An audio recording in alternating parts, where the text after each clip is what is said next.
ಜಿಲ್ಲಾ ಪೊಲೀಸ್ ವರಿಷ್ಠಾಧಿಕಾರಿ ಮಲ್ಲಿಕಾರ್ಜುನ ಬಾಲ್ದಂಡೆ ಅವರ ನೇತೃತ್ವದಲ್ಲಿ ಜನಸಂಪರ್ಕ ಸಭೆ ಹುಣಸೂರು ನಗರದ ಅಂಬೇಡ್ಕರ್ ಭವನದಲ್ಲಿ ಜಿಲ್ಲಾ ಪೊಲೀಸ್ ಅಧಿಕಾರಿಯಾದ ಮಲ್ಲಿಕಾರ್ಜುನ ಬಾಲದಂಡೆ ಅವರ ನೇತೃತ್ವದಲ್ಲಿ ಜನಸಂಪರ್ಕ ಸಭೆಯನ್ನು ನಡೆಸಿ ಸಾರ್ವಜನಿಕರ ಅಹವಾಲು ಸ್ವೀಕಾರ ಮಾಡಲಾಯಿತು. ಇದೇ ಸಂದರ್ಭದಲ್ಲಿ ಡಿವೈಎಸ್ಪಿ ರವಿ ಅವರು, ಸರ್ಕಲ್ ಇನ್ಸ್ಪೆಕ್ಟರ್ ಸಂತೋಷ್ ಕಾಸೆಪ್ಪ ಅವರು ಸೇರಿದಂತೆ ಸ್ಥಳೀಯ ಮುಖಂಡರುಗಳು ಹಾಗೂ ಸಾರ್ವಜನಿಕರು, ವರದಿಗಾರರು ಹಾಜರಿದ್ದರು. ಮಲ್ಲಿಕಾರ್ಜುನ ಬಾಲದಂಡೆ ಅವರಿಗೆ ಸಮಾಜ ಸೇವಕರಾದ ಹಾಗೂ ದಲಿತ ಮುಖಂಡರಾದ ತರೀಕಲ್ ರಾಜು ಅವರು ಸನ್ಮಾನ ಮಾಡಿ ಗೌರವಿಸಿದರು.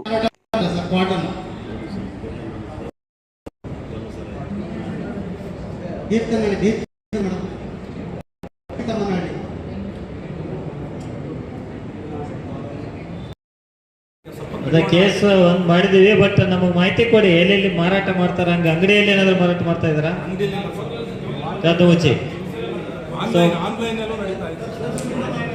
ಆತರ ಇದ್ರೆ ಮಾಹಿತಿ ಇರ್ಬೋದು, ಡಿಎಲ್ ಇರ್ಬೋದು, 11 ಗಂಟೆ ಇರುತ್ತೆ.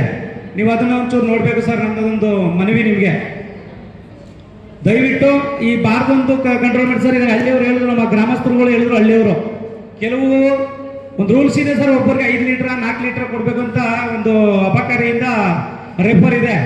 ಅದನ್ನ ಮೀರಿ 1 ಕೇಸು 2 ಕೇಸು ನಮ್ಮ ಬಾರಿನ ಹುಡುಗರುಗಳೇ ಹಳ್ಳಿಗೆ ಬೈಕಲ್ಲಿ ಸಪ್ಲೈ ಮಾಡ್ತಾ ಇದ್ದಾರೆ. ಯಾಕೆಂದ್ರೆ ನಾವು ನಿಮಗೆ, ನೀವು ಅರ್ಧ ಕೆಲಸ ಮಾಡಿದ್ರೆ ಸರ್, ಹಳ್ಳಿಯವರು ಅರ್ಧ ಕೆಲಸ ನಿಮ್ಗೆ ಹೇಳ್ಬೋದು ಫೋನ್ ಮಾಡಿ, ಇಂಥವ್ರು ಹಿಂಗೆ ಎಣ್ಣೆ ಮಾಡ್ತಾರೆ ಅಂತ ಅವ್ರು ಅಡ್ರೆಸ್ ಕೊಟ್ರೆ ಹೋಗ್ಬೋದು. ನಾವು ಮೌನವಾಗಿರ್ತೀವಿ, ಅವ್ರು ಏನಾದ್ರು ಅಂತಾರೆ ಅಂತ ಅವ್ರ ಕೆಲಸನ ಮುಂದುವರ್ಸ್ಕೊಂಡು ಹೋಗ್ತಾ ಇದ್ದಾರೆ. ಎಲ್ಲರಿಗೂ ನಮಸ್ಕಾರ. ಕರ್ಕೊಂಡು ಹೋಗಿದ್ದೀವಿ. ಹೀಗಾಗಿ ಪ್ರತಿನಿತ್ಯ ಆಕ್ಸಿಡೆಂಟ್ಗಳಾಗ್ತಾ ಇದೆ. ನಾನು ಕೂಡ ನಿನ್ನೆ ನಮ್ಮ ಸಬ್ ಇನ್ಸ್ಪೆಕ್ಟರ್ ಗಮನಕ್ಕೆ ತರಕ್ಕೆ ಅಂತ ಹೋದೆ. ಅವ್ರು ಹೇಳಿದ್ರು ವೆಹಿಕಲ್ ಇಲ್ಲ, ವೆಹಿಕಲ್ ಬರಲಿಲ್ಲ. ಸರ್, ದಯಮಾಡಿ ಸಬ್ ಇನ್ಸ್ಪೆಕ್ಟರ್ ಒಂದು ವೆಹಿಕಲ್ ಬೇಕೇ ಬೇಕು ಸರ್. ಯಾಕೆಂದ್ರೆ ಮಾಡೋದಕ್ಕೆ ನಾನು ಮನವಿ ಮಾಡ್ತಾ ಇದ್ದೀನಿ. ದಯವಿಟ್ಟು ಅವ್ರು ಏನಾದ್ರು ವೆಹಿಕಲ್ ಇಲ್ಲ ಇವ್ರೆ, ನಾನು ಬರ್ತೀನಿ. ಅಲ್ಲಿ ಒಬ್ಬ ಹೋಗಿದ್ದಾನೆ, ಬಟ್ ಅವ್ನಿಗೆ ನಾವು ಇದು ಮಾಡೋಕ್ಕಾಗಲ್ಲ, ಚೇಂಜ್ ಮಾಡೋಕ್ಕಾಗಲಿಲ್ಲ. ಯಾಕಂತಂದ್ರೆ ಅಷ್ಟು ವೆಹಿಕಲ್ಸ್ಗಳು ಆಕ್ಸಿಡೆಂಟ್ಗಳಾಗ್ತಾ ಇದೆ. ಮತ್ತೆ ಇನ್ನೊಂದು ಸರ್, ಅಂಗಡಿಯವರು ಎಲ್ಲರೂ ಕೂಡ ಏನ್ ಮಾಡ್ತಾ ಇದ್ದಾರೆ, ಅವರ ಪದಾರ್ಥಗಳನ್ನ ರಸ್ತೆಗೆ ತಂದು ಇಟ್ಕೊಂಡಿರೋ ಜನ ಓಡಾಡೋದಕ್ಕೆ ಆಗ್ತಾರೆ. ಇವನ್ ಬಸ್ ಸ್ಟ್ಯಾಂಡ್ ಮುಂದೆನೂ ಅಷ್ಟೇನೆ, ಜೈಲಿಗೆ ರೋಡಲ್ಲೂ ಅಷ್ಟೇನೆ, ಮತ್ತೆ ನಮ್ಮ ಬಜಾರ್ ರೋಡಲ್ಲೂ ಅಷ್ಟೇನೆ. ಹೀಗಾಗಿ ಬಹಳಷ್ಟು ಸಮಸ್ಯೆ ಆಗ್ತಾ ಇದೆ ಸರ್. ಈಗ ನಮ್ಗೆ ಏನು ಹಿಂದೆ ಈಗ ನಮ್ಮ ಕಶ್ಯಪ್ ಸಾಹೇಬರು, ಈಗ ಬಂದಿರೋ ಸಾಹೇಬರು ಎಲ್ಲರೂ ಕೂಡ ಅಚ್ಚುಕಟ್ಟಾಗಿ ಕೆಲಸ ಮಾಡ್ತಾ ಇದ್ದಾರೆ ಸರ್, ಇಲ್ಲ ಅಂತ ಹೇಳ್ತಾರ. ಬಟ್ ಏನಂತ ಅಂದ್ರೆ ಅದ್ರ ವ್ಯವಸ್ಥೆಗಳು ಒಬ್ಬ ಪೊಲೀಸು ನಿರಂತರವಾಗಿ ಪೊಲೀಸ್ಗೆ ಹಾಕೊಡ್ಬೇಕು ಅಂತ ನಾನು ಮನವಿ ಮಾಡ್ತೀನಿ. ಬಸ್ ಸ್ಟ್ಯಾಂಡ್ ಮುಂದ್ಗಡೆ ಒಬ್ಬರು ಇದ್ದಾರೆ PC, ಅವರು ಅದನ್ನ ಮ್ಯಾನೇಜ್ ಮಾಡ್ತಾ ಇದ್ದಾರೆ. ಬಟ್ ಜೈಲಿಗೆ ರಸ್ತೆ, ಬಜಾರ್ ರೋಡ್ಗಳಲ್ಲಿ ಖಂಡಿತ ಆಗಬೇಕು ಅನ್ನೋದೇ ನನ್ನ ಒಂದು ಮನವಿ.